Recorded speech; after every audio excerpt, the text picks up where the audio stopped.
मुझे जो आज खुमुलुंग में बोलना है मैं खुमुलुंग में बोलूँगा। मुझे हमारे लोगों ने मेरे ऊपर विश्वास किया है कि मैं अपने लोगों को धोखा नहीं दूंगा, और जो प्रद्योत मानिक्य ने पहले कहा है आज भी मैं वही बात करूंगा कि मैं बिना रिटन एग्रीमेंट का किसी के संग अलायंस करने वाला नहीं हूँ।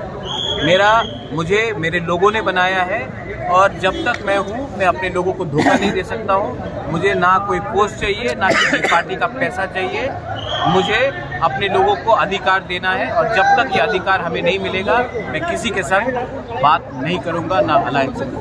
दिल्ली के साथ क्या बातचीत हुआ राहुल गांधी? अगर राइटिंग में किसी ने दिया, प्राइम मिनिस्टर हो, राहुल गांधी जी हो, प्रियंका जी हो या सीताराम येचुरी जी हो, अगर राइटिंग में कुछ दिया तो हम बात करेंगे। अगर राइटिंग में नहीं दिया तो हम अकेला लड़ेंगे। तिपरा मोथा के पास उनका वॉरियर्स रेडी है।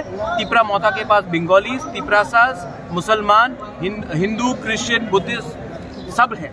हमको किसी का दरकार नहीं है। हम अपना संवैधानिक अधिकार के लिए फाइट करेंगे। ये पुराना आंचलिक पार्टी नहीं है जो पैसा लेकर अपने लोगों को बेचता था। मैं अपने लोगों को सामने रखकर उनके साथ फाइट करूंगा। 2 दिन पहले